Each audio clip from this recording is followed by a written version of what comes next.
Okay, Assalamu alaikum. Hope you're all well, and thank you for joining me. Let me just turn off my sound and notification from my phone so I'm not disturbed. All right, let's see who we have with us on live. We have 5 people with us right now. Excellent. Assalamu alaikum, perfect da'wah. Good to see you. And Muhammad Neymar. I think you pronounce it Neymar or how? I don't know. I saw you as well, by the way, on the Quran Reflect, which I'll talk about later, hopefully. We have time. Paraboy, assalamu alaikum. Good to see you. Sam in the UK. Good to see you again as well. I haven't seen you for a while. Muhammad Hassan. Excellent. Thank you all for coming on. All right, so today's topic will be sort of a little bit of a continuation from what we talked about last week. A little bit around the topics of faith and how how it is us ourselves who are responsible for our faith, for our beliefs and the rest. That we do not put that onto God. He is not the one who's choosing who is who believes and who doesn't believe, and who is guided and who is misguided. That is just part of the jabr that has been infiltrated into the mind of the ummah, that the person who is guided in the womb of his in the womb, and the one who it's already decreed basically, and that just isn't the case. The whole issue of God's foreknowledge is different, and those two things need to be separated. Okay, having knowledge of something doesn't mean you cause it to happen. But anyway, let's get on with this. So, turned from signs, I've called this stream, and it's I put it, I do put the primary verse I'll be speaking about in the description to these streams when I set them up. I don't know if you guys can actually see them. That verse we'll talk about it towards the end. There's a few more things which I ended up adding first, which I keep promising myself I won't do because it just ends up taking much longer. But anyway, I've done it, so here we go. So I've also mentioned in the description that there's a related video to this, which is my translation, a translation of a very short video of a clip from Hassan Farhan Malik. It's only around, I think it was just 2 minutes, 2 minutes and something seconds, which, thinking of it now, it's good enough to go on Twitter, because I think Twitter, they only accept videos 2 minutes and 20 seconds or something long, so I might end up putting that into Twitter. So check it out. It's called Create Your Own I've called it Create Your Own Guidance or Misguidance. That's the name I gave that clip.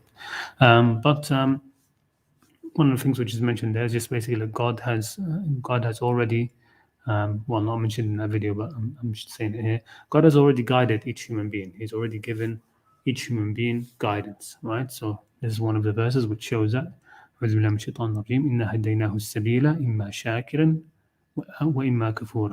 We indeed guided him, the human being, mentioned in the previous verse to this. We have already guided him to the two ways. Okay, he already knows them. إِمَّا شَاكِرًا وَإِمَّا كَفُورًا. Okay, either to be a shakir or kafur, right? And we've mentioned what these two things mean. They don't mean shakir doesn't mean to be grateful. It doesn't mean gratitude, and kafur does not mean disbeliever. But a point in, he's given guidance. That's what I want to highlight here.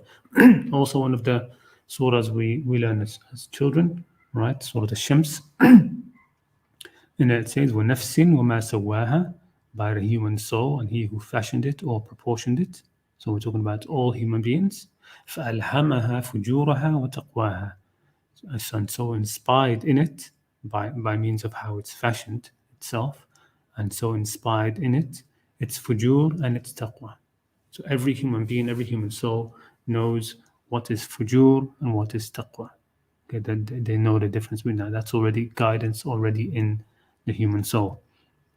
And so through following that guidance and those signs and acting in accordance with them, more guidance comes to you and you become more and more receptive to God's signs which are all around you.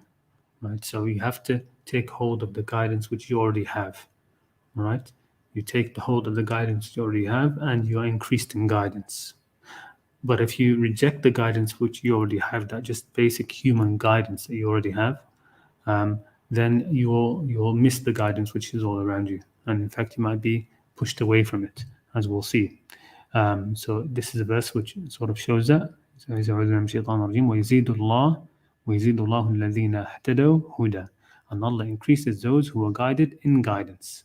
So you need to have some guidance first. You need to yourself be guided, all right? And then you receive another type of guidance, which is a divine guidance, which is above that.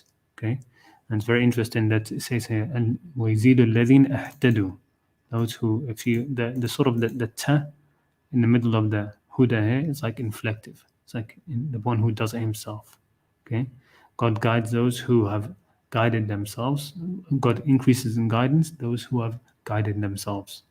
All right. وَالْبَاقِيَاتُ الصَّالِحَاتُ خَيْرٌ عِنْدَ رَبِّكَ ثَوَابًا وَخَيْرٌ مَرَدًّا. Then continues the verse saying, and the enduring good deeds are better to your Lord for reward and better for recourse. Okay, so take hold of and act on the guidance God has already given you, and He will give you more. Okay, يزيد الذين اهتدوا هدى, right? يزيد الذين اهتدوا هدى, and this is mentioned.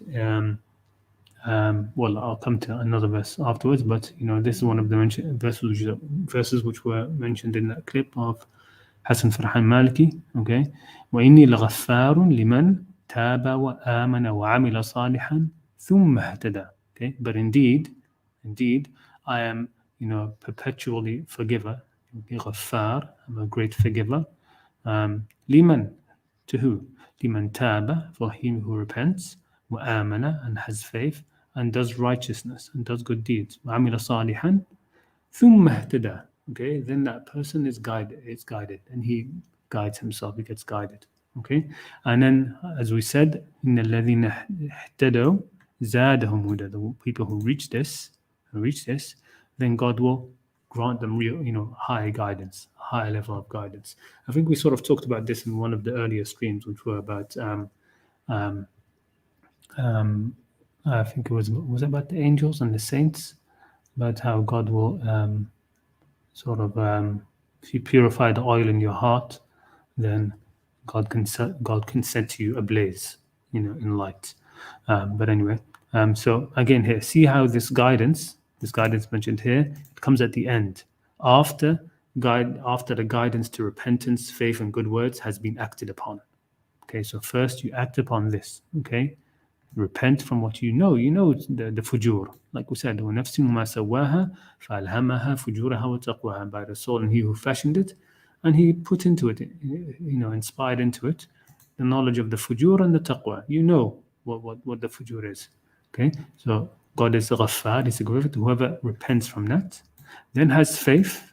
Okay, and through that faith, of course, are able to do good deeds. Okay, the faith, as we've mentioned before, it's very difficult to continually do good deeds without some amount of faith, even if it's just faith in the goodness itself, that good is something which you should strive for, which deserve to be striven for. It doesn't even say here, amana billah. It says amana, okay, has faith. وَعَمِلَ صَالِحًا, okay, does good deeds, ثُمَّ اهْتَدَى. To such people, God is continuously forgiving. Meaning غَفَّارٌ, right? So this is one of these divine names, Al-Ghaffar. Okay, Al-Ghaffar is for these people. It's for these people. Okay, the Ghafur is one of the other divine names. It's different. It's given up in a different context. Okay. And again here it's mentioned the same concept. وَالَّذِينَ اهْتَدَوْا زَادَهُمْ هُدًى وَآتَاهُمْ تَقْوَاهُم. As for those who are guided, He increases them in guidance and He grants them their taqwa. So it looks like there's another idea of more taqwa coming after that increase in guidance. Okay, or it could mean granted them their taqwa, means granted them the reward of their taqwa. Okay, وَآتَاهُمْ تَقْوَاهُم, because this idea of آتَاهُم, he gave them their taqwa. Okay, they already had to reach that anyway. You need to have some amount of taqwa to come up to have this amount. Okay, but then you have more taqwa being given to you, or the reward of your taqwa. وَآتَاهُمْ تَقْوَاهُم. Okay.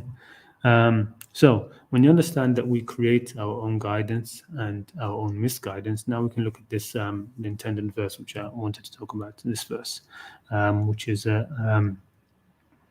think it's a verse that is often mistranslated, but it's not that difficult to see where the translation goes wrong usually. Okay, so it says, "سأصرف عن آياتي." I will turn away. سأصرف عن آياتي, from my signs. الذين يتكبرون في الأرض, those who are arrogant, who are arrogant, prideful, في الأرض, on the earth, بغير الحق, without any right to do so. وإن يروا كل آية لا يؤمنوا بها, and when they see every sign, they do not have faith in it. We'll see how it's usually translated. Okay, they do not have faith in it. وإن يروا سبيل الرشد لا يتخذوه سبيلا, and when they see the way of righteousness or right conduct, they don't take it as a way.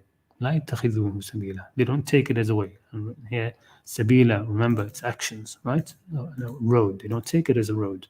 We're not talking about beliefs or disbeliefs. Okay, when يروا سبيل الغي يتخذوه سبيلا, and if they see the way of غي, of error, okay, they take it as a way. They will take that as a way, right? And that's a result again of not having faith. Like we said, faith is supposed to take you to these things, supposed to let you continue on the road of good conduct, okay, and stay away from the road of negative conduct. Okay, that's the purpose of having faith anyway. Okay, and then it says again, ذلك بأنهم كذبوا بآياتنا وكانوا عنها غافلين. That is because they rejected, they gave the lie to our signs, بآياتنا وكانوا عنها غافلين, and were of it unmindful. So this is the Sahih International translation. It says, I will turn away from my signs those who are arrogant upon the earth without right. And if they should see every sign, okay, they will not believe in it. Now, what is the problem with how this is translated? It's as if, it's as if saying, okay, yes, there are people who are arrogant, but God will turn them away from his signs, okay, such that because of his turning them away from his signs, such that if they should see every sign, they will not believe in it. And if they see the way of consciousness, rushd, right conduct, they will not adopt it as a way. But if they see the way of error, they will adopt it as a way. Okay, that is because they have denied our signs and they were heedless of them. So it's as if saying that all of this is a result of God's doing. Right, where it says, and if they see every sign, all of this is a result of God's doing, of God turning them away. Okay, now you could say, well, God was right to turn them away. He turned them away because they were arrogant upon the earth. Okay, but all of this should strike you as sort of, how can I say, too much, right? All of this is being said that because somebody has been arrogant upon the earth, God, it's like that's it now. You're never going to receive any kind of guidance, which is true. It is true, but that isn't the way it is. It isn't that God is causing all of this. God is not causing all of this. And the clue to that is at the end. It says that is because they have denied our signs and they were heedless of them. Well, denied the signs. For the signs, you've been turned away from the signs. It says at the beginning, I will turn away from my signs. Okay, in the beginning it says, I will turn away from my signs. If they have been turned away from the signs, then what were these that they were heedless of? What were these signs? This is what we were talking about earlier, that there are signs that you take as guidance first, okay? Signs that you're born with, okay? The innate fitrah of the human being, and the ilham to know the fujur from the taqwa, okay? You are being heedless of those, okay? Continuously will lead you to a position where you are arrogant upon the earth. Okay, and then God will turn you away from His signs.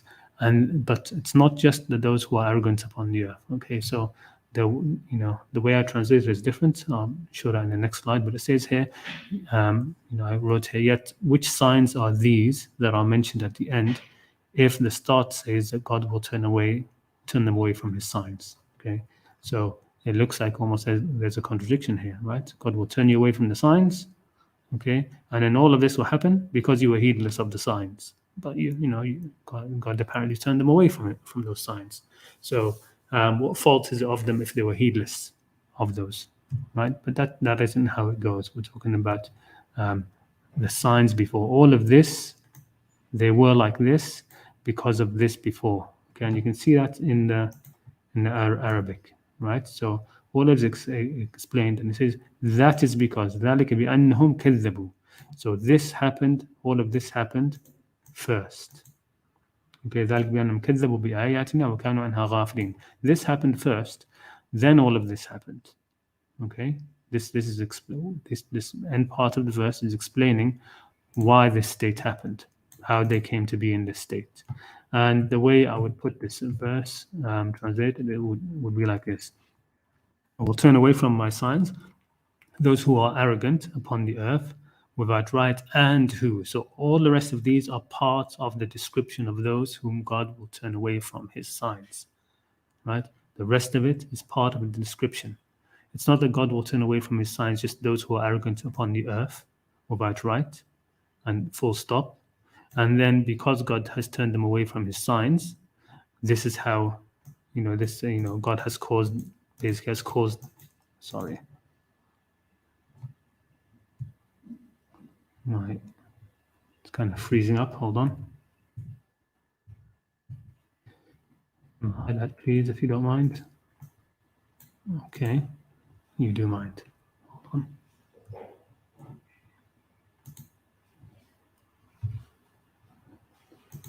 See if I can bring that back. And check StreamYard to make sure it's looking okay. All right. Yeah, it is. Get back to that verse. Sorry. Okay. So all the verses describing those whom God will turn away from His signs. The whole of it, from beginning right up to here. Okay, it's all of these people whom God will turn away from His signs. Those who are arrogant upon the earth, and the rest. Sorry, I didn't highlight as well. So let's read it together. I will turn away from my signs those who are arrogant upon the earth without right, and who when they see I should remove that should, and who when they see any sign they do not have faith in it, and who when they see the way of right action they do not adopt it as a way, and who when they see the way of error they do not they will adopt it as a way. Okay, and they are like this. That is because they have denied, past tense, past before all of this, our signs, and they were heedless of them. Okay, so I hope that makes sense. And that's actually a mercy from God. Okay, if somebody has reached this state where he will be like this, where he will be, every sign that is shown to him, they will not have faith in it. Every way of righteousness they are shown, they will not take it as a way. Every way of error that they see, they will take it as a way. Somebody is like this, then it's a mercy from God that He turns them away, from His signs. Okay, because then it makes them less sinful. They are less sort of liable. So it's actually a mercy from God, so as not to increase their sin. Okay, so when there are those like this, what is mentioned in the whole verse, not just the first part, then God turns them away from His signs because they will simply not accept them and thus act in the right way. Okay, rather they will rush to wrong action. Okay, they will rush to wrong action. So these are basically sealed hearts. Okay, our hearts that were sealed with arrogance, and that led them to where they were. So that's basically all that I wanted to share. Let me leave this on this translation. Okay, that's it. That's basically all I wanted to share today. And let me have a look at the chat and see if anybody has anything they would like to say.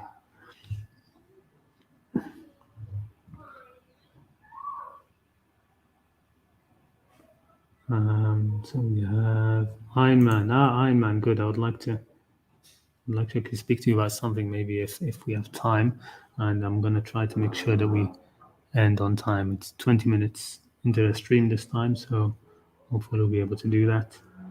Perfect Dawa. I see you there. We have Ashir Said. Salam alaikum salam. Hope you're well. Sub Suhaib. Don't know what that is. Shishi. Salam alaikum.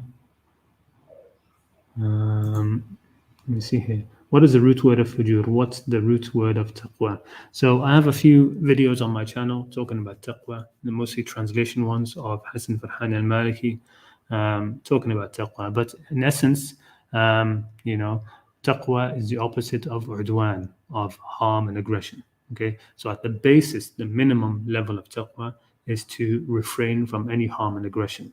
And that's why even in the Quran, so I have another video where I go through all the verses where God says whom He loves and those whom He loves not. And He says in the Quran exactly three times that He loves the muttaqeen, and exactly says three times that He loves not the mu'tadeen, the aggressors. So these are opposites. These are clear opposites. There are many verses in the Quran where these are juxtaposed of each other. Okay, taqwa and udwan. Okay, taqwa and udwan. So anybody who is a mu'tadi, anybody who's engaged in harm or aggression, can never be a person of taqwa. So start that as a foundation. Okay, start that as a foundation. That's the beginning of taqwa. The highest level of taqwa is ihsan. Ihsan. Okay, so taqwa starts from there and it reaches up to ihsan. The actual, I think, the meaning of the main meaning of taqwa is that it is the Quranic term for muraqabatullah, which is called watchfulness of God. Okay, watchfulness of God. Give me 1 second.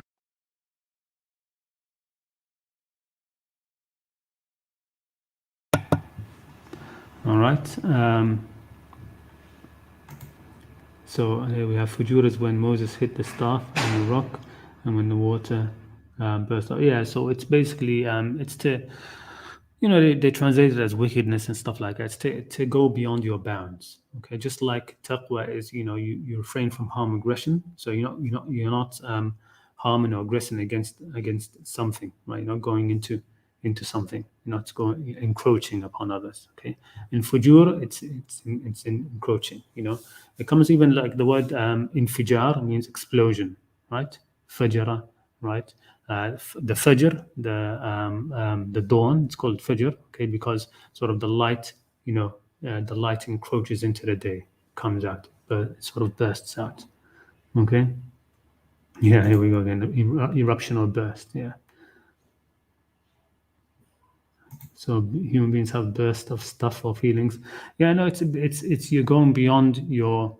Yeah, it's not being in your lane, to use American sort of things, right? Stay in your lane, basically. Don't encroach on others. Don't aggress upon others. Okay, and that's why even yes, taqwa and udwan are juxtaposed a lot in the Quran, but so are taqwa and fujur. Okay, taqwa and fujur, to be a fajr, right? Um, hope Iron Man gets on the stream. Yes, Iron Man. We'll see if you're there. Barakallah fi your valued work. Jazakallah khair. Thank you so much, Mr. Beast. Because I shared that thing. Okay, and it says here the fitna innate can be destroyed by the parents. It can. I don't think it can ever be completely. It can be covered. It can be covered, right? But it can never be destroyed. فطرة الله التي فطر الناس عليها. The Quran says the fitrah of Allah that He فطر الناس عليها, that He placed into mankind. لا تبديل لخلق الله. There is no change in the creation of God. It will not change. It will always be there. It will just be covered. Okay, it will be covered. Yes, sorry, Perfect Dawa, I see you in your backstage. I'll bring you on. We just have somebody else who came on as well, Dio. I'll bring him on in a minute.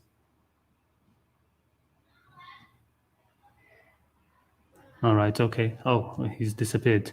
Whoever that was on, I think it was Dio. If you're If you want to come back on, let me know. I'll bring the perfect dawah on, see what he has to share for us today.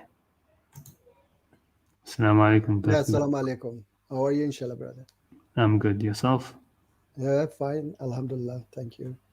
Excellent. Good. We Yeah, have Dio back. I'll bring him on in a minute. Okay, Dio, I'll yeah. bring you on after Perfect Dawah. hmm Yeah, Yes, go just ahead. just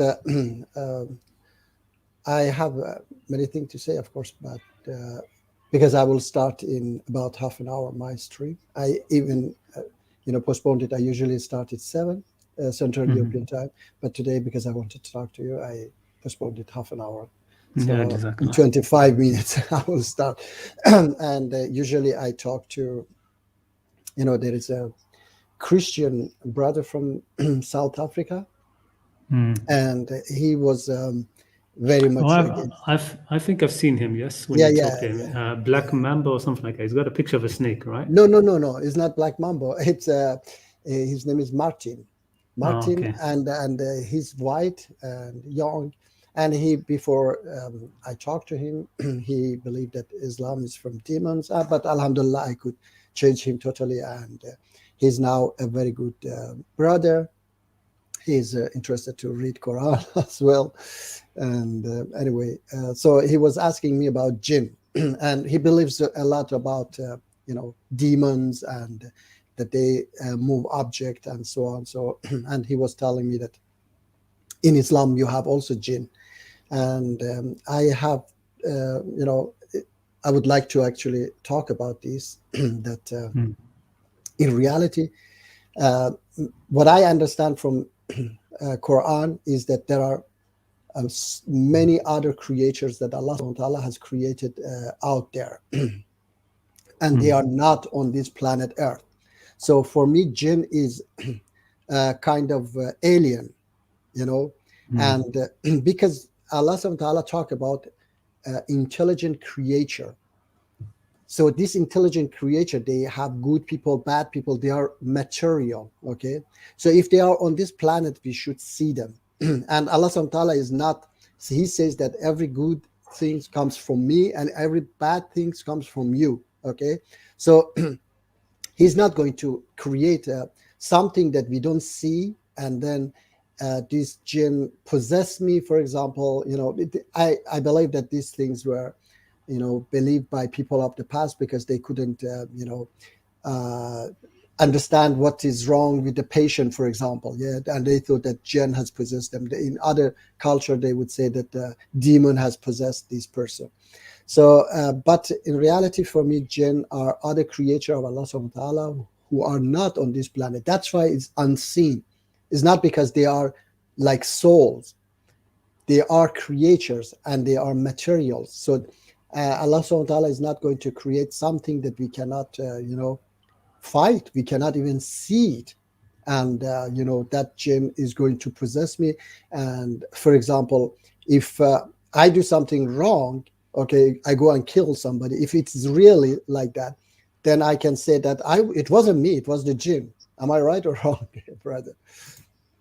Yeah, no, definitely. I mean, I don't accept the idea of jinn possession myself. Yeah. Um, I mean, the thing is that I have been trying to say that why God should create something that come and disturb us, and we don't see, we cannot fight it back. We have a lot of problems on this planet that we cannot even solve them, and Allah subhanahu wa ta'ala has been trying to guide us, help us to fix those problems through his messages. But he's not going to create something that just disturbing us, and goes inside somebody. And then this was usually in the villages was a lot. They were talking about this topic. They were believing a lot about it. Now when the education has people have gotten better education, most people don't believe in it anymore. They don't talk about it, but there are unfortunately some people who make money of that, and they take out your gene. There was somebody on my Facebook. He was saying that he's doing that, and I was asking him question he couldn't answer. I said, what do you do with them when you take them out? He couldn't answer. He was saying, I play football with them. Yeah, you Like throw those, them away. yeah, like the ghostbusters. You take them and put them in a box or something. How you do that?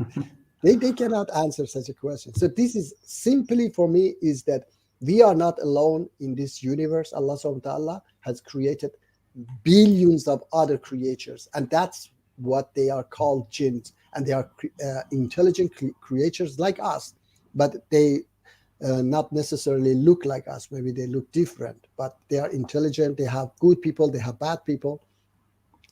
And inshallah, maybe next time we can talk, that you started a bit earlier, so that I would like to talk about shaitan. It is a very, very important topic as well.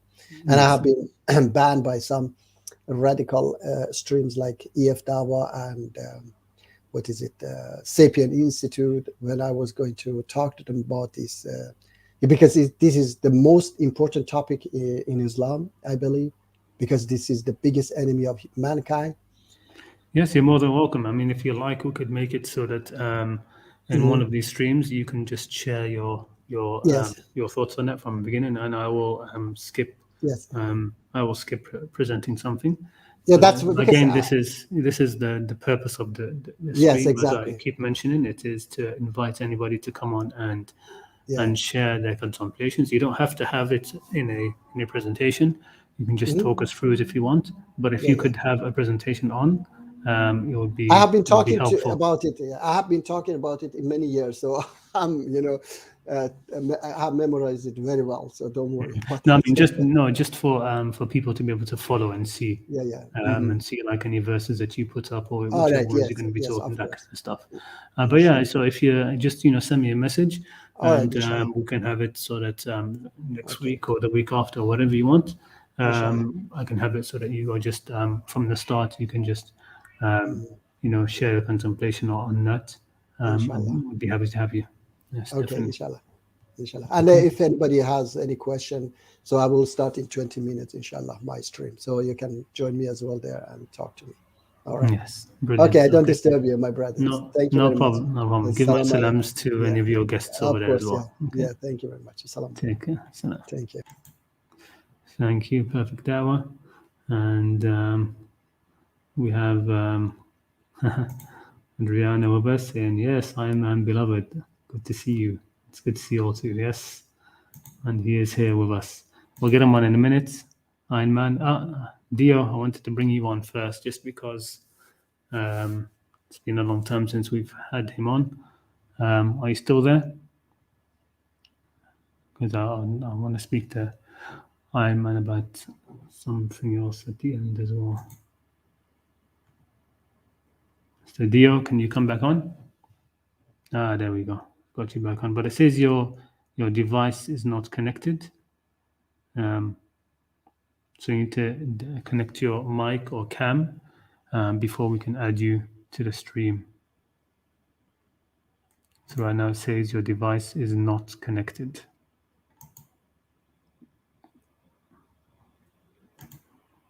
Okay, try to get it connected. Let me bring on Ayman in the meantime. And if you get it connected, it'll be good. Okay, Assalamu alaikum Ayman, how are you? Wa alaikum assalam. Alhamdulillah bi khair wa ant. Alhamdulillah, jazakallah. How's it been? It's been great. No complaints. Alhamdulillah. How's the app that you're working on going? The app, I think I finished it. All right. Yeah, I was having problems with Android 11.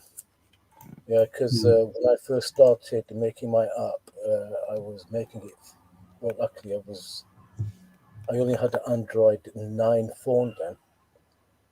So it worked on Android 9, but when I moved to Android 10, it stopped working, so I had to fix it. Then I moved on to Android 11, stopped working, I had to fix it again.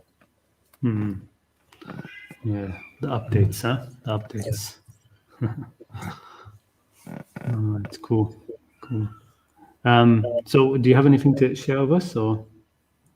You know what? I wasn't really prepared. I didn't really prepare anything to show you. That's all right. That's right. Anything in your mind? If not, there's something actually I want to speak to you about. Yeah, go on, go ahead. Well, I shared something. I don't know if many of you saw that, but I shared a post about. I found out just recently, yesterday, about an app and a platform called Quran Reflect, which is something which I thought when I saw it, I thought, my God, this is exactly what I've been hoping would happen, and sort of what I've been trying to help happen through these streams, which is it's basically a social media platform where anybody can share the reflections on different verses of the Quran, and those reflections get sort of like tagged onto those verses. And so anybody who reads the Quran on that app, they're reading through the Quran, they're looking at different verses. They can look at each verse and pull up what different people have said about that verse. So just what people have, the contemplations that people have added as tags to that verse, right? So I thought that's amazing because it's I don't like the phrase, but democratizing the sort of tafsir endeavor and the knowledge, and it's just removing that fear that people have from interacting directly with the Quran and sort of um, contemplating it themselves and sharing their contemplations. So I thought it was a fantastic initiative. I shared, if you look at my community posts, you'll see, I shared it first, and then I made another post about it today. The interface is a bit clunky. It's not as polished of a website as I would like, and also even on the app is not as good as I would like. It's a bit weird. And they have some weird bugs where you can keep on liking your own um, comment or contemplation, and the like count just keeps on going up. Every time you navigate to your own reflection, the number of views go up, and other things like that. But I was struck by a certain amount of disappointment because I when I saw it, I rushed to it straight away. I opened up a account and I shared a reflection. Only afterwards did I read the FAQs and stuff like this. And after reading the FAQs, I was suspicious that this would happen, and did happen. My post got taken down because it doesn't follow the sort of the guidelines which they have there, which is let's say it seems like it's more of a platform that's meant to be Sunni Quran Reflect rather than just Quran Reflect. So I'm thinking that because they have these clauses in guidelines and the things which to avoid. Among them are being that you shouldn't share anything which is definitive statement or tafsir or anything which goes against the mainstream Islam and stuff like that. So that's a big disappointment. But I've sent them an email and I'm trying to get in contact with the founders. I would like if anybody from there would be willing to actually come onto the stream and just we could spend the whole stream just talking about their platform and what they hope to do with it in the future. Because as excited as I was for it, I'm disappointed that they're crippling this idea which they have, because they have it in their videos, right, in their promotions, that where they're trying to allow the whole ummah, all of the Muslims, to come together and reflect upon the Quran, right? They want it to be a global app where everybody will be able to reflect upon the Quran and share what the insights that they have, so other people can benefit. Yet on doing it, it looks like it might end up being that no, it's not for the Ummah. It's really just for Sunnis, and will be moderated by a certain group of scholars. And what they deem to be wrong, they will remove. And they have, for example, in the FAQ, the statement which I sort of in a message to them, I sort of took them to task for a bit. They're saying that we have a responsibility from God to basically ensure that nothing is said about the Quran which is not accurate. And I said, no, you don't have a responsibility from God. Where did God give you this responsibility? Why did God give you this responsibility to make sure that nobody says about the Quran except what is number one, what is accurate, number two, what you think is accurate. But anyway, so I'm looking into that.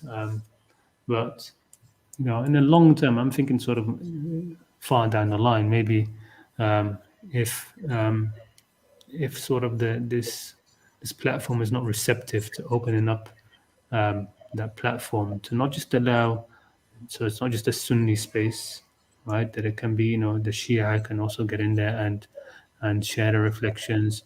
Progressive Muslims, Quranists, Zaydis. It shouldn't matter. It shouldn't be that anybody's reflections are censored. If you want to really have a global app, which will do that sort of thing. So in the end, if it doesn't develop in that kind of way, other people have already messaged me saying you should just we should try to just do one ourselves, right? Make an app for that. Now I was thinking of you. Thinking of our resident app developer.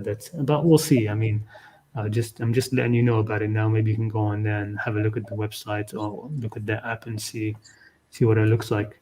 But I wouldn't want to have multiple apps of this sort. To be honest, I would rather if there was one app which was really truly was Quran reflect, as in anybody can reflect on the Quran. Not just it shouldn't be just Muslims even. It should be, never mind just Sunnis. It should be open to anybody who wants to add their reflections. But anyway, that's just something I wanted to mention. Dio, you still don't have your devices not connected, unfortunately. I can't add you to the stream. It says here they will need to connect their mic cam before you can add them to the stream. So I can't add you yet. I'm sorry. Can you maybe try to get on with a different device if you're finding that device problematic? Thanks. Yeah, so what are your thoughts, Einman, on that? You know what, I was going to download the app, but since you told me it could be backed by Sunnis, you know what? Yeah. What do you think? Should I download it and post something and see what happens? Yeah, do it. Get involved. That's Okay. I mean, you shouldn't move away from the places of where voices where we'd like to put our voices. It doesn't really matter if we're removed from it. If there's a space where you think you can contribute something, go and contribute to it. But we'll see. Like I said, I mean, I've put both posts. I've made some Reddit posts about that. If you check in my community tab about the whole issue, I'm waiting for a message back from them. I'm also I can actually, maybe I'll show it in the stream now. I'll show what the app looks like. Let me see if I can get that on now. Let me remove the share and I can show you my account if it's still logged on, because I actually had to update my computer. But yeah, so I'm waiting for a reply back. If I don't get a reply back, I'll message the head of they've got a head of quality and guidance. So Dr. Suhaib Said. He's on Twitter. I've seen him around. He does have some very good contributions on Twitter. So I'll message him and try to maybe get him to come on here, or just to have a back and forth with him on Twitter and see if they are going to be willing to. Because as far as I know, I mean, I don't know how apps work and the lifetime and the projection of apps. As from what I can tell, it was launched about 4 years ago. I don't know if that's a long time or short time in the lifetime of an app. So maybe they were just starting off by having it just as sort of a Sunni project. Before then, they can try to adapt it so that it's open to everybody who wants to reflect on the Quran. I don't know. So I'd like to have a back and forth with some of them and see. I've also sort of sent a few messages to Mufti Abu Layth, because I think he might know some of the moderators there. I mean, he knows, for example, Norman Ali Khan. He might know this Dr. Suhaib Said personally as well. So, I sent him a message of my concerns about it as well, and what I think could be the real good promise of an app like this. A social network app for contemplating the Quran, where people can share their reflections. That's fantastic, right? But it needs to have more robust, more Quranic standards. More Quranic standards. and it also needs to have a way of because right now, even when you look at it, let me actually share now. Okay, well, first of all, you looks like you want to share something with us, Iron Man, so you can show us that, and then maybe I'll show the app. Yeah, well, it wasn't something that I want to show you, but I want to share something with you. Yeah, a few days ago, I did write a program, well, the same program for Android devices, and in Urdu. So basically, it will give you the results in Arabic and Urdu. Okay. Yeah, Nice. that's the latest. Okay, brilliant. And is this are you showing it to us here? No, I can't because it's on the Android phone. I've All not right. linked it up to my computer, so I can't really show it yet. I mean, Okay. All right. All right. Then, so do you want me to share that what the app looks like? yeah, go ahead. Yeah, why not? Let's show everybody else. And Dio, unfortunately, he's not backstage anymore, and I don't know if he'll be back with a working device. But Anyways, what phone do you have? me, I have the LG G6, and it's like Android. Okay. 4 years ago. Yeah, Android. Yeah, 5 years old or something now. Here it is. All right.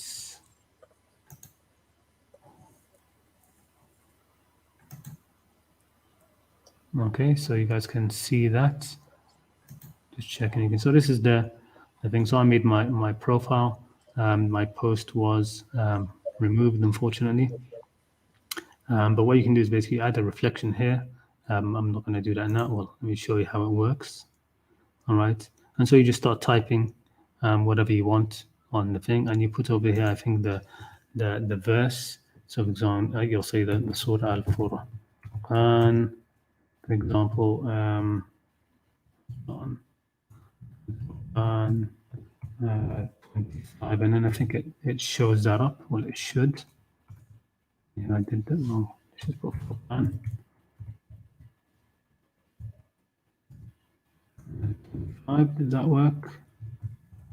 How did it comes about 25?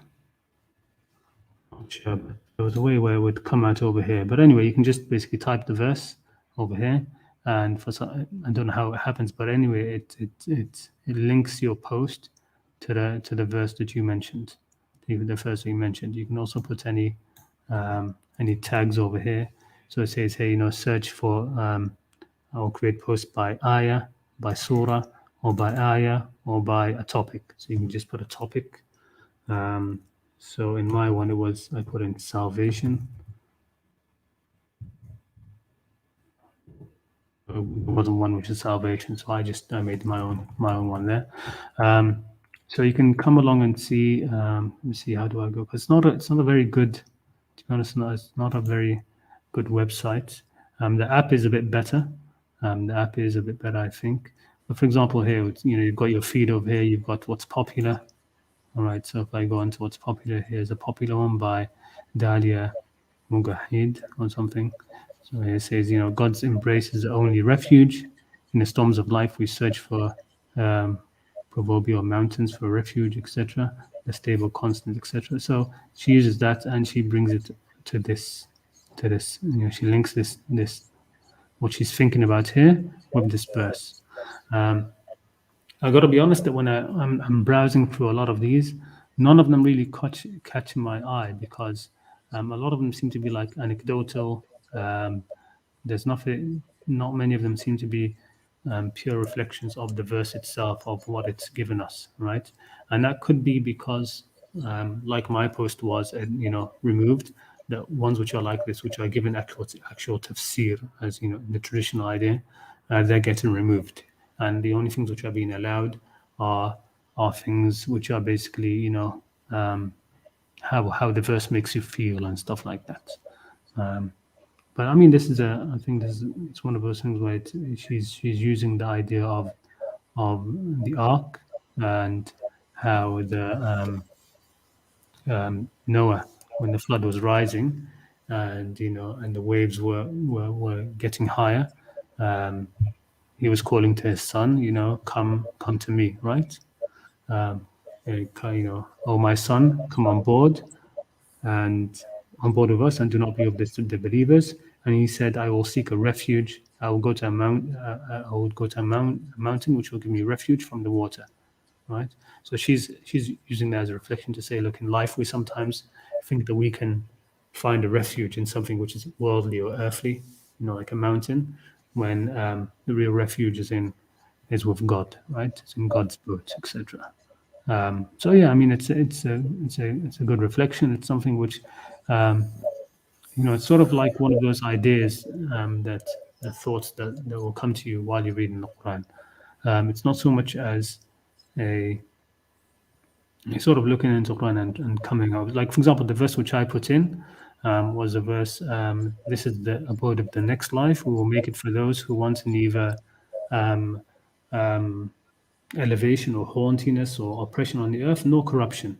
Okay, so I put that, I put that as the key verse, and I said by that, look, from this verse we should be able to take it that the next life is not just for Muslims and not just for believers.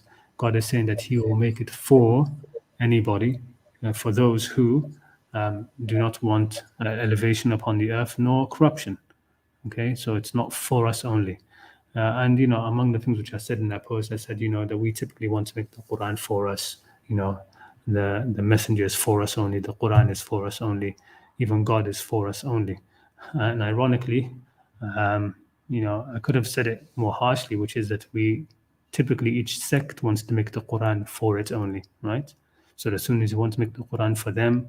The Shia want to make the Quran for them. Each sect wants to make the Quran for them. كل حزب بما لديهم فرحون, right? And ironically, it seems that this website wants to make Quran reflect for Sunnis only. But I mean, you can get onto here and you can browse around and you can see if there's anything that really stands out to you. But I think any true tafsir or stuff will be taken out. I mean, you've got some big personalities here like Imran Ali Khan, right? And you just saw a minute ago, what's his name? Umar Suleiman, right? And you've got some others, but you've got like the typical, mainly the Sunni guys. So this is Dr. Saib Saeed, right? So he's the head of the quality control, I think. And if you want to check out the FAQ, okay, just type in FAQ, that, and I'll show you the things which cause me concern, which I read this only after I posted my post. So it's like reflections like this, huh? This ayah is so beautiful. The world needs this ayah.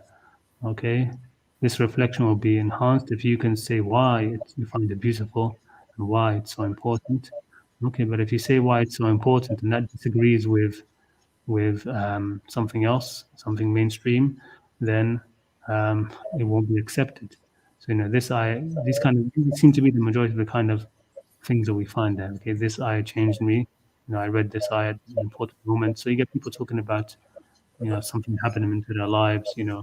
When my grandmother used to tell me this, recite this ayah a lot, and I remembered her. You get things like this, which to me is not the type of contemplation that I personally wanted to see. But again, it's not it's not for me to say what goes and what doesn't. But the problem, I think, is in things like this, right? So they're saying, here are some specific things users are asked to avoid. So definitive statements of tafsir, unless quoted from reliable sources. Okay, so users are not invited to speculate on meanings, but rather to reflect and build upon established meanings. Okay, then so what's the point of Quran reflect? You're basically telling us that we can't reflect except on what's already been reflected, what's already been established. So what good is that? What good is that, right? Of course, obscene and offensive stuff will not be allowed. They're saying please use humble language. We recognize that some users are trained scholars and their reflections may contain more advanced meanings, etc. Plagiarism is all around, defamation of character, etc. Prejudice against sectarianism and come and so basically I think that would be fine, but towards subgroups of Muslims, etc. But what's the point when you're not even allowing these subgroups of Muslims to engage in the platform, right? So it's basically saying, okay, we are going to not attack other subgroups, but those subgroups aren't even allowed to be in the thing. So this is the one which I really didn't like, right? So it's here, any attempt to undermine mainstream Islamic beliefs, broadly conceived, or promote confusion or division. That's basically if you are basing your reflection upon a particular point of view on the ayah, which might be contentious, we ask that you think in advance about users who do not share that perspective. Okay. And they mentioned inside, of course, a lot of stuff about the authoritative scholars and etc. And that they will have moderators and etc. So my enthusiasm for it has been dampened a bit, but and I think these kind of things will cripple it. But I'm not giving up hope for it. I'm trying to contact the founders and stuff and see if we can, what they have, what's the road plan for the future, basically. Maybe I there'll don't be think more. they're going to like me. Well, that's the point. They're supposed to like anybody.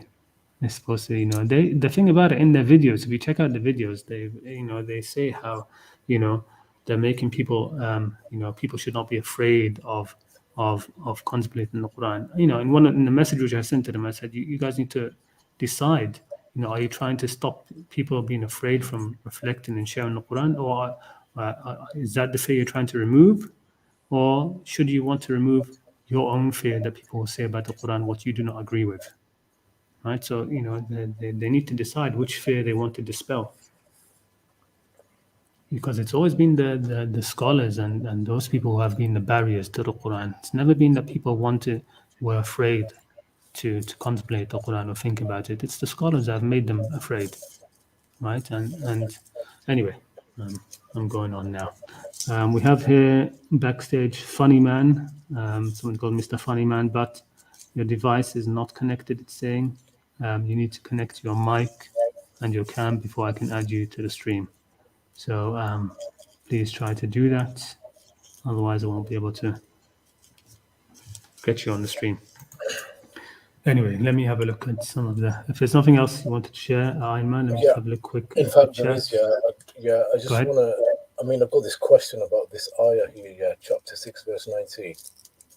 Okay, just let me let Funny Man know. Yes, I can see now you're connected, so I'll add you right after Ayman is done. Okay. Yes, go ahead, Ayman. Right. I mean, this ayah here, it talked about the Akbar Shahada, and then right at the end of it, well, the Prophet was commanded to say, he's La Ashhadu. Yeah. I do not bear witness.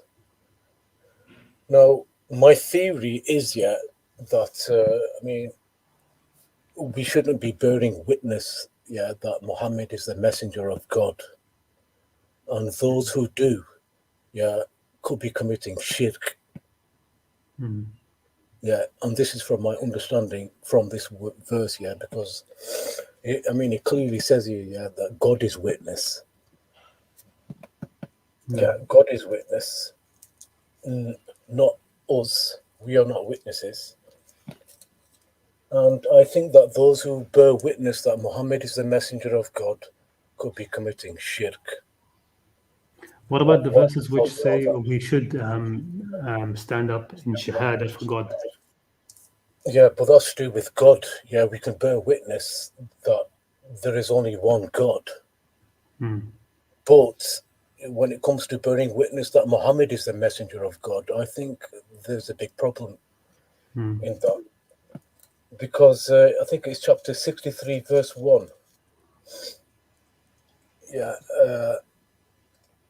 we are told about the Shahada of the hypocrites. And they were bearing witness that Muhammad is the messenger of God, and God Almighty calls them liars. So, I mean, and these hypocrites, they were actual eyewitnesses. Yeah, I mean, they saw the Prophet. I mean, I'm sure they heard him reciting the Quran. So why is Allah calling them liars? Well, because they don't really witness that. They don't bear witness that. They're lying that they because they're saying nashhadu innaka la rasulullah, and the Buddha says wallahu ya'lamu innaka rasulullah, and God knows that he is you, that you are his messenger. But he is testifying that these hypocrites are liars. They're liars in that they've come to say this, but they are doing it just as the next verse says, يَصُدُّ عَنْ سَبِيلِ اللَّهِ, to what's called create a barrier in the path to God. Okay. Yeah, I don't mind. I mean, I've had discussions about this. I personally don't think it is, because what they are doing there is they're trying to imitate the faithful, right? Why would they come to the Messenger of Allah and say, "We bear witness that you are the messenger"? They're saying it because they're trying to imitate the faithful, those who are there saying it. And in the end, the shahada in the end is just you give shahada to the haqq, right? There are many verses about that. And there are many verses which are saying, الَّذِينَ هُمْ بِشَهَادَاتِهِمْ قَائِمُونَ, those who in the shahada are standing up for their shahada. So, I don't think it's a big issue that when somebody says they bear witness that Muhammad is the messenger of Allah, they're bearing witness to something which is true. The issue is bearing witness to something which is false. And these hypocrites were bearing witness to a falsehood. They were saying that we testify that, no, you don't. They don't testify that he is a messenger of Allah. This is a lie to try to divert people away from the truth and stand in the way. But I've understood. I mean, I've heard these arguments that to say Ashhadu an Muhammad Rasulullah is wrong or shirk. I don't see it, because in the end, whatever you do, whenever you bear witness to a truth, it's truth. It's just you bear witness to something which is true, right? So it's just being witness to something which is true. It's nothing more complicated than that. God is not the only thing that we can bear witness for. We can bear witness to anything which is true. Okay, well, if that's the case, there's another ayah in the Quran, where Allah clearly says, that you were not a witness when Moses received the commandments. Yeah. So the thing is, I mean, that statement is true. No, but it's saying so you were not. why You is were it not. that You were not there. Basically, it doesn't say you weren't وَمَنْ كُنْتَ مِنَ الشَّاهِدِينَ. It says you just weren't there. You weren't present. You weren't there when this happened. Okay, what about where Allah says وَكَفَى بِاللَّهِ شَهِيدًا? Yeah, God is Official is Allah as a witness. Yeah, because he is efficient for a witness. But that doesn't mean, for example, that in any crime or something we don't ask for witnesses, right? So God says, let them bring 4 witnesses, let them bring 2 witnesses, and وَلْيَشْهَدْ طَائِفَةٌ مِّنَ الْمُؤْمِنِينَ, let a group of believers witness the punishment that's happening. That doesn't mean in all these cases others aren't to be witnessing to what is going on, because God is enough for a witness. I don't think it's got anything to do these kind of things. In the end, just you witness for the truth. It's just to console, that God is enough for a witness. It consoles everybody that even if nobody else sees it, God sees it and witnesses it. All right. So somebody who is being persecuted, even if nobody else sees it happening, you should know that God will witness it.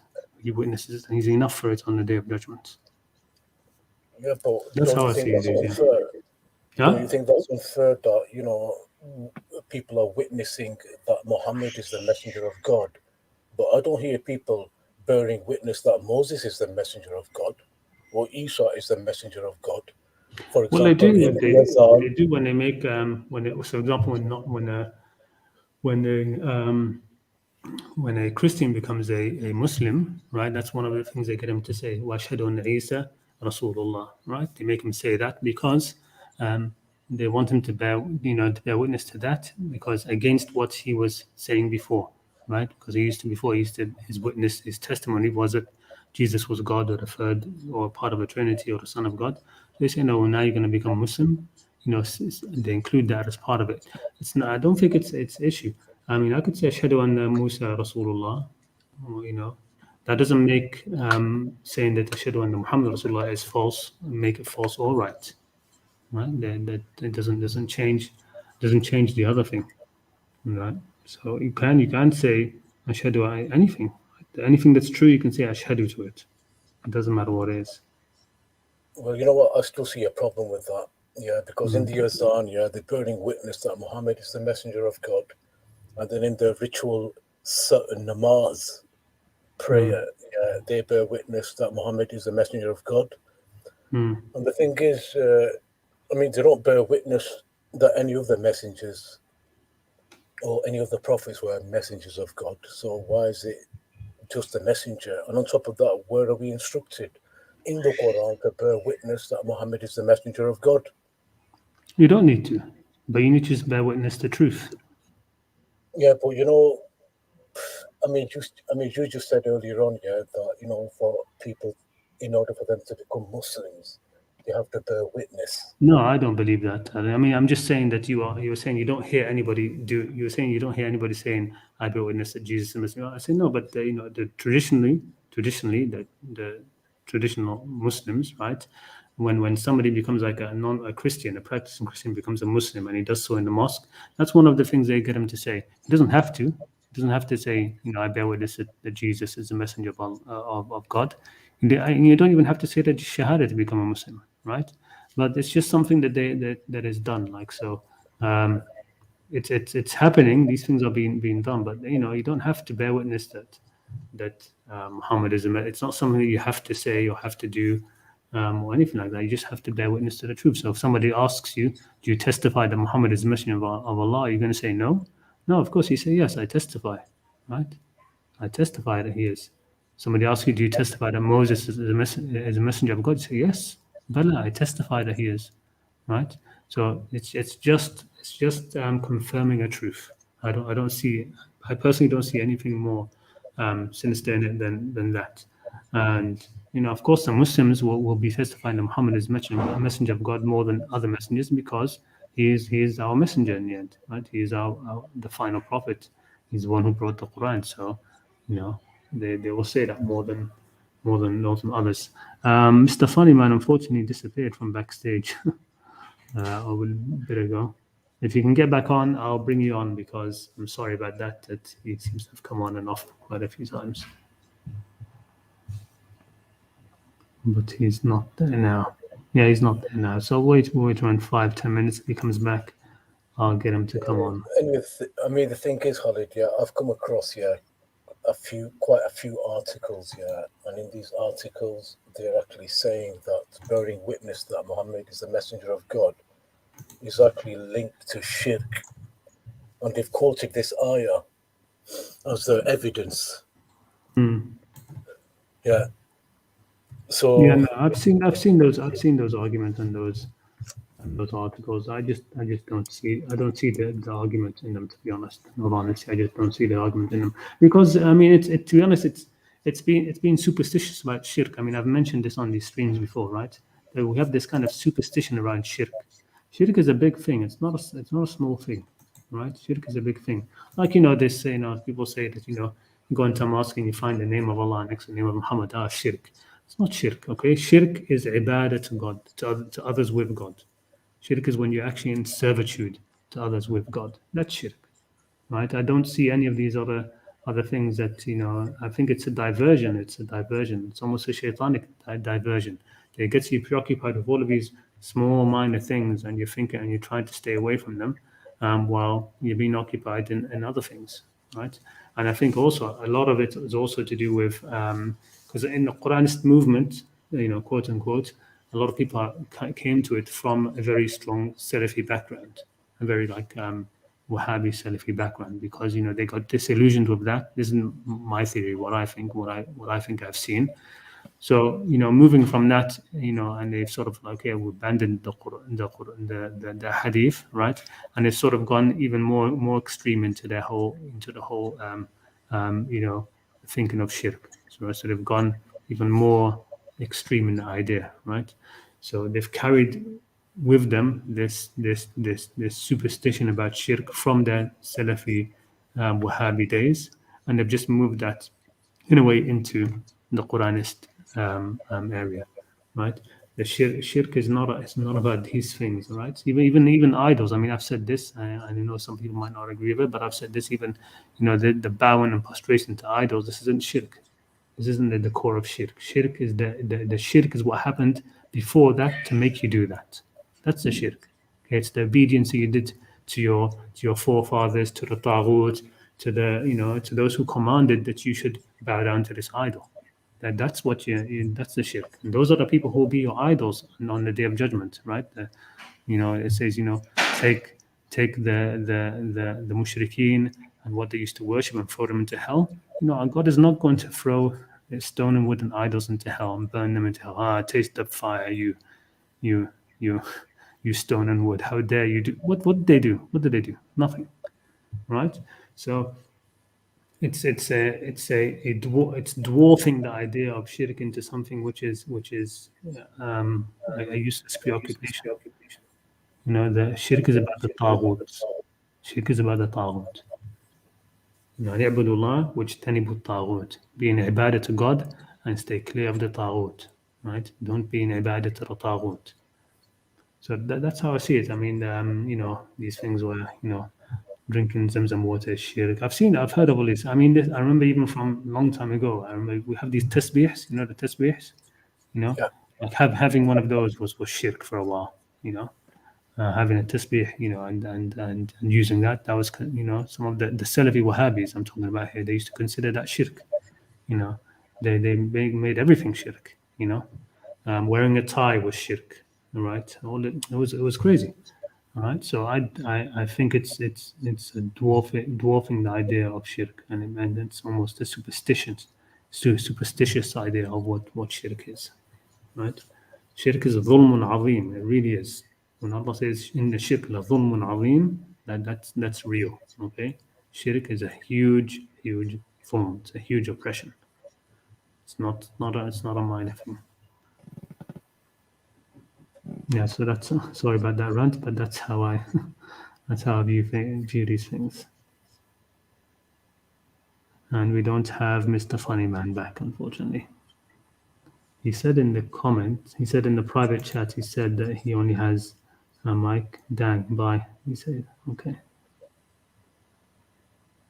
He said it looks like he just went. Yeah, sorry about that, Mr. Funnyman. If you watch later, please consider coming back another time. All right. So anyway, what do you have? What do you think about this idea of trying to get, if this kind of app isn't sort of amended to something better or opened up to something better? Because I have this idea of having a similar kind of app, maybe even calling it, developing it from the stream or something, having it, I don't know, giving it a name like I don't know. Just giving it, I don't know. I was going to say Caravan of Contemplation, app or something, which try to get the whole ummah on this caravan of contemplating the Quran. But it doesn't matter about the name. But having a sort of an app where right now, if you download the app, it's not that succinct, like you just saw, right? It has people just sort of like. It's very nice essays, maybe very nice little pieces. Even my own one, which I looked at now, I think, who's going to read that? Who's going to read that?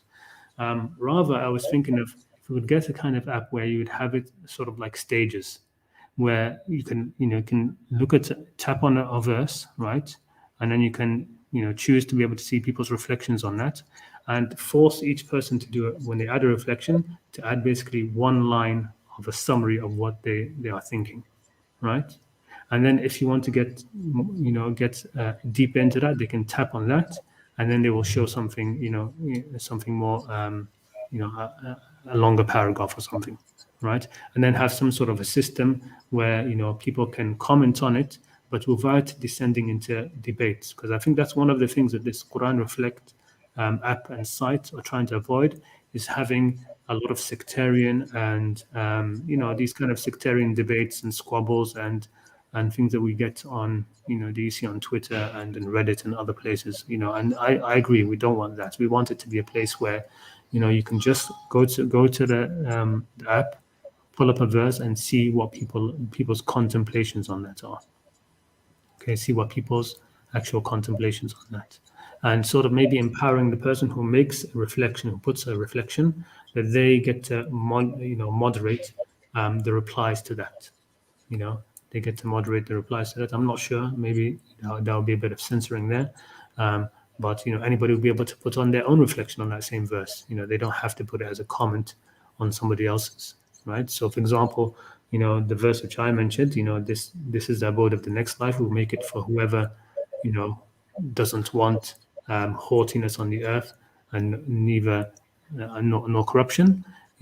Tapping on that verse, my reflection there would just be one line, which would be that this verse shows that anybody can go to paradise, right? Even non-Muslims, and that would be it.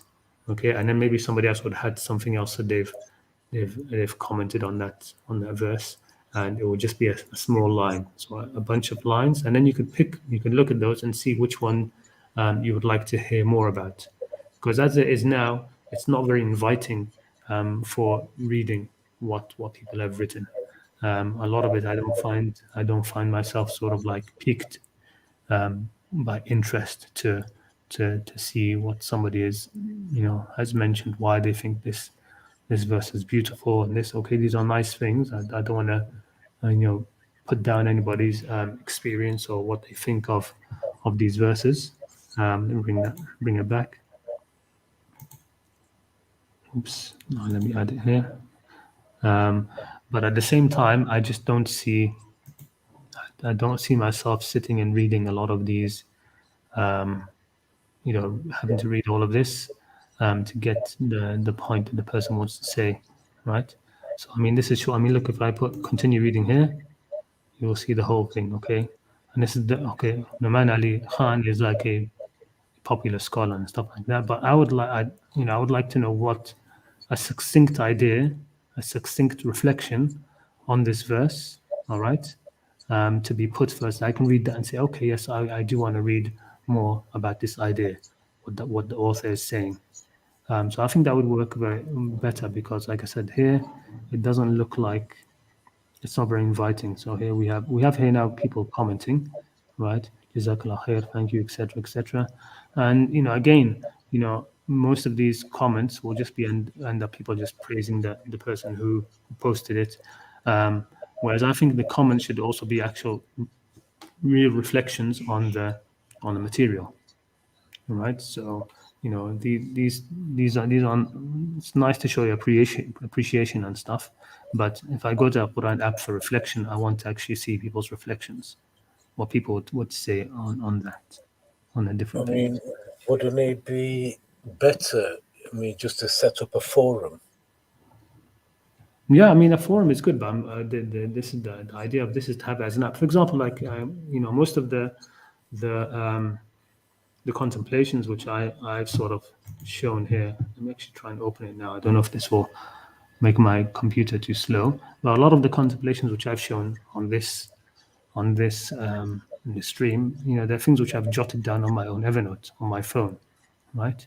So it's not the same, right? So if you have an app on your phone and you're reading the Quran in it, or you thought of a verse, to be able to just quickly add a note to that verse, okay, in a way where it's directly shared with everybody else, right? And then they can look at that. That would be great, I think. I have most of, like I said, I've got how many? Let me open up my Evernote and see if I can share that, or at least share my notebook, which has my Tadaburat on it. So is this the the web version? This is the web version, yeah. The app version is better.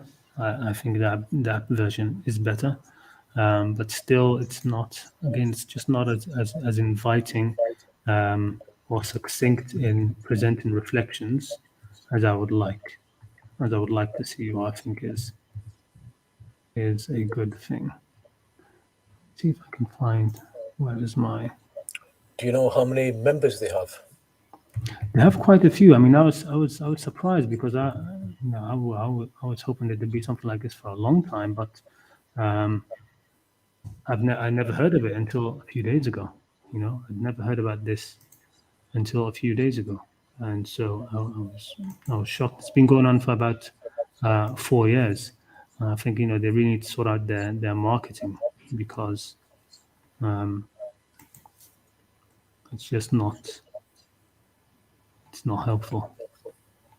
Okay, I can't actually share my Evernote right now, and I think we're going into too much time anyway. But so we'll see how how they reply and how this develops. I mean, I want to actually just speak with the founders or interact with them and actually get a sense: are they actually planning on opening up this platform more than what they have, instead of making it a sectarian platform? Or they really know we're having this is basically a Sunni Quran Reflect rather than Quran Reflect.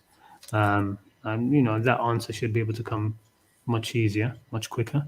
How long it will take for them to actually open up the app? If they say no, we are going to open it up to anybody to be able to add their reflections. If their goal is that way, then great. But if not, then I'm not going to really be bothered about interacting with a Quran Reflect app, which isn't a Quran Reflect. It's confining what God has opened up, right? It's just saying no. This is for Sunnis to reflect and share their reflections, and I don't want to be a part of that, to be honest. I don't see why it should be like that, especially when it's because I'm feeling it's almost false advertisement, right? Because they're saying very often in their videos. So if you check their playlist, if you go to search Quran Reflect on YouTube, they have their videos there in the playlist of you've got Imam Zaid Shakir, you've got a few others speaking about how we shouldn't be afraid to reflect upon the Quran. We should the whole ummah should. We want to unite the whole ummah of coming to the Quran and reflecting, and we want to create a culture of contemplation and reflection upon the Quran. But then in the end, you just say, okay, we're only going to allow the reflections and the contemplations which agree with quote unquote mainstream authoritative scholarship, which basically means what we consider to be correct in Sunni Islam, because even Sunni Islam is broad. Anyway, I'm rumbling about it now, I know, but we'll see what happens. Anyway, I'll check it out and see if I can do something. Who knows? Yeah. I mean, check it out, anybody. I'd be happy if anybody does post something on there. I advise you to keep a copy of it first of all before you actually post it. Copy it onto a notepad or a Word document or something, because it might be taken down. But anybody who shares anything on there, please send it to me. I would like to read it. Anybody from our little community over here who posts something on there, go for it. And I would love to, if you could share it as a link on one of these videos, or with me on Twitter, or with me in the Reddit. I would love to read it and see, if it makes it past their screening afterwards or something. We'll see. Let me have a quick look at the chat before we close this stream. There seems to be a lot has been said, but I'm not going to be able to look all the way down. I'm just going to start with the newest thing from Sam. Qur'anic Islam, the problem is not the scholars, but people are just scared or don't mind being ignorant. Yeah, exactly. That's what I mean. I really think that of the people who are scared to share the reflections of the Quran, they've been made scared by the scholars, right? I mean, you have these sayings, right? That what sky could cover me, what earth would carry me if I said about the Book of Allah what is not true. These sayings of some of these tabi'un or tabi'un, no, the sky would cover you, the ground would carry you, and God will be pleased with you if you were to contemplate His Quran, even if you get it wrong. We have to have more trust in the Quran that it will do its job. Stick with the Quran and it will do its job, right? It will increase those of guidance with guidance, and those in whose hearts there is a disease, the Quran is meant to push them away anyway. Now, those who will be seeking out the fitna, right, the mutashabihat, and seeking out fitna from them, like we've discussed this, remember that. The Quran is meant to do that to them anyway, right? So let the Quran do its job. Just get out of the way. Just get out of the way of it. But yeah, exactly. Sorry. Let's see, it's here. People should really check their mics before entering the live, because I was really looking forward to it. Yeah, looking forward to Mr. Funny Man, or some of the other people who are going to come on. Let me see any other. I think anything else is just people talking with each other, having a nice back and forth. All right, so I think we'll end it there, Iron Man. So I mean, I'm just letting you know about it in case, maybe in the future sometime we do get to the idea of trying to actually make this kind of app where, we'll make it, we'll make sharing Quranic reflections much easier, more succinct, easier to browse, and open to everyone. But have a look at it, download the app, try it out. Let me know what your feedback is. I'm also worried that my view of the app, maybe it's just me, maybe it's just me that is not intrigued by some of the reflections that people are putting on, and maybe some of them, people will not be intrigued by mine as well. So maybe there's an issue in how it's being presented, right? Which is why I said maybe if the app had a different structure, a simplified thing where there's less text, where there's maybe the kernel of your reflection, that can be looked at first, and then if you want to dive deeper, you can dive deeper. Because sometimes you don't even need, right? I mean, then my reflection, which I posted, was all about that one verse. It's like, I don't know, about half a page. You can read it, by the way, on Reddit, because I copied it over there. It's about half a page long, but in the end, what does it say? It just says that this verse is evidence that anybody can enter paradise, no matter their religion or faith, right? So, if somebody wants to, just having that, anybody can just see that and see that in the verse without having to read my explanation, right? And somebody else now, I could myself go into another verse, and somebody could put the kernel of their reflection there, and I don't need to read a wall of text that they've written. I can just get it from that one sentence where they've given me the idea, and then I look at the verse and I see, oh yeah, it's there. For example, I mean, like I said, the head of the quality control and guidance, Dr. Suhaib Saeed, on Twitter, I saw a very nice contemplation from him that I retweeted. It was about the verse in Surah Yusuf. Now I've understood it sort of this way anyway. I mean, I don't know why it was an issue, but one of the things is, the dream that one of the prisoners sees. He says, "I see myself pressing wine." Okay. Yeah, that's Surah Yusuf. Yeah, pressing. Literally, the verse says, "A'asiru khamran." Okay, I am pressing wine. Okay, I'm pressing wine. Okay, and this set some of the traditional scholars into a whole debate. How can you press wine? Why doesn't it say press grapes? Because you press grapes to make the wine. You don't press wine. Okay, Yeah. and he shows basically that, and you shouldn't even need this, but he shows it through looking at a detail in one of the in the Bible, or one of the um, you know previous texts, yeah, that the prisoner, he says that he would, in his dream he saw himself taking the grapes and squeezing them in his hand, and and the juice from it going into the cup, and that cup is given to the king. So that juice that he squeezes from the grape is not grape juice, it's actually directly wine, because in a dream that can happen. In a dream, of course, it's a dream, of course, it's not reality. All right. In reality, when you squeeze grapes, you get grape juice. But in the dream, it's like a magical power, quote unquote, that you squeeze the grapes, and straight away you're pressing out wine. Okay, so and to say that in a very concise way in Arabic would be أعصر khamran. I'm pressing wine, right? So he's literally pressing out the wine directly in his hands, right? So I thought, yes, this is exactly right, and it doesn't need a whole, you don't need half a page for that, right? You can write that down in just a sentence, okay, and you'll straight away get it. Because a lot of the time, the contemplation of the Quran, which is the most accurate, is the one when you see it, you say, "Oh, of course, that makes sense." Another one I remember seeing was, which is, I said, "Oh yeah, of course, that's what it means." You know, the whole where they say there's a scientific error in the Quran that that the semen comes between the backbone and the rib, right? Yeah. And they say, "Okay, that's not true." All right, and you know, I saw from one of actually the guys who are in this. Um, what's it called, that Hamza's Den and EF Dawah and those people. But what's his name? Abdullah Andalusi, something like that. Okay, so he works for the Yaqeen Institute or something, and he put out an article, and it's a long article. Again, it doesn't need to be done. You just need to. But what he said was exactly right, and it could just be said in one sentence, which is that this is a euphemism for basically ejaculation, right?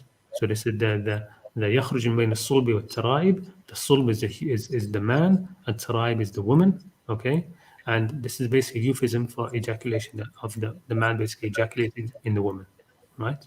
يخرج من بين الصلب والترائب. It comes out from between the sulb and the taraib, and that straight away. I mean, it might not click for you guys in the English, but it straight away clicks for me in Arabic. It's like, oh yeah, of course, that's what it means. Now it's just obvious, right?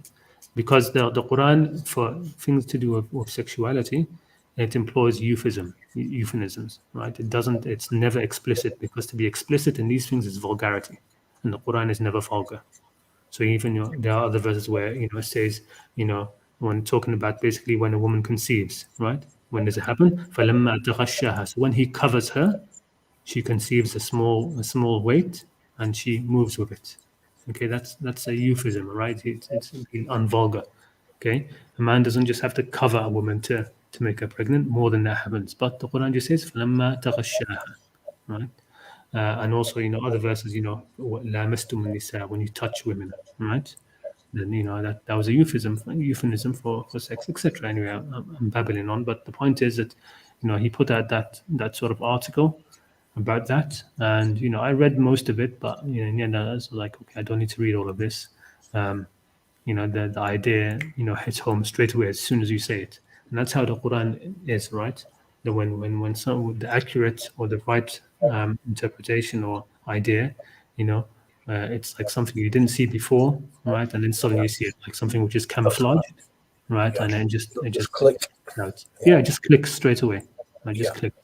So if we could have that kind of app where people could put just that part which you need for it to click in sort of like a list format. Whenever you tap on a verse, and you just have everybody's one-liner sentences from different people giving their idea or their reflection on this verse. And then if you're intrigued by something, you click on that sentence, and then you can get the fuller picture of what the author wants. So you could have a system where when you're going to input a reflection on the verse, you tap the verse, and then you'd have to put in the core in one sentence, and then in another space, another cell, you type out a larger explanation. Which, if anybody wants to come to that, they can. And then you can either leave it open or closed for comments. That kind of stuff. So I've been trying to think of ideas where it would be a better experience. But anyway, like I said, just check out the app. Everybody else, please do check out the app, and maybe we could make some suggestions about how it could be improved, because it is already something which is already there. So if it can be opened up so that it really is inclusive for the whole ummah to actually reflect on the Quran and not just be some sectarian Sunni thing, okay, Yeah. then that would be much better, right? Of course, we could end up, if not, we end up making our own app, inshallah, maybe. But it will be small. There won't be that many people looking at it. I mean, we ask Tawfiq for it, but it's better to have to sort of try to have something which is large and more accepted, changed to better suit as it should be, than starting our own thing, which might not gain much popularity and stuff. But we'll see. We'll see. Anyways, Khalid, how many Quran only people do you know personally? Do I know personally? Yeah. Probably around 8, 9, something like that. Okay. 8, 9, yeah. 8, 9 people who I know personally. Yeah, maybe a bit more. I mean, I haven't really made a count, but you know, people who actually see in real life. I mean, who I've seen in real life. Yeah, around that many.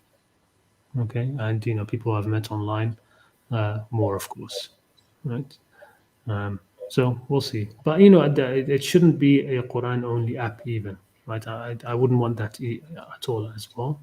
I think it should just be something which is open for literally what it says, you know, Quran reflect, right? You reflect upon the Quran, you put that in. Nobody has any right to censor any of that, whatever anybody thinks, whether it's right or wrong. And like I said, I believe the Quran has that role to play where, the longer people stay with it, the more it will propel them to where to where they should be according to their nature and according to their actions. Right? Quran is a reflection of this world. It will sift people, right? No book is more loved by those who love it than the Quran, and no book is more hated by those who hate it than the Quran. And that's part of the sign of the Quran, I think, part of the indication that it's from God. Anyway, okay, I'm going to end it now because we spent a lot of time. One question here: why don't you cover fiqh issues? You're more than welcome to to come on and cover a fiqh issue if you want, because we're here to contemplate the Quran. I mean, how much of the Quran is fiqh issues? Let me ask you that. You know, how much of the Quran is about fiqh? Right? You know, the Quran is about dhikr, right? About reminders, right? Real reminders and admonitions and guidance, right? The fiqh issues are a lot of the times a perversion, right? You know, you've got like the verse which shows how to do wudu, and in the books of fiqh, you have two volumes to teach you how to do wudu and what breaks it and what this and that. That's a perversion. It's a perversion. It's not, you know. And in the Quran, fiqh, you know, try and look at what fiqh means in the Quran. It doesn't mean jurisprudence, you know.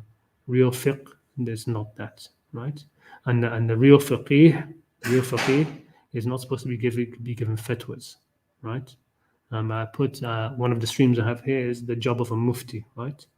The job of a mufti. I think I made a stream called the job of the mufti, which is what are the people who gain fiqh, you know, tafaqahu fi din, as that verse says, you know. It says it is not for the believers, the faithful, to all go out, you know, to battle together.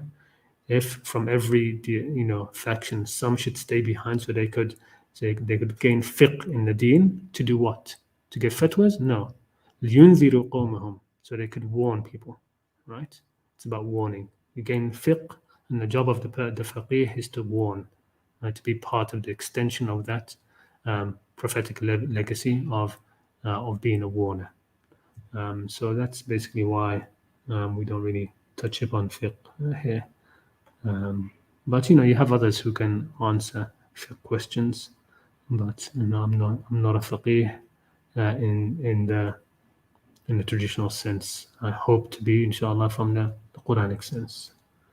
All right, okay. So we'll end it there. Jazakumullah khair. Thank you everybody for attending this. Thank you again, Iron Man, and inshallah, I'll see you all next week. Inshallah.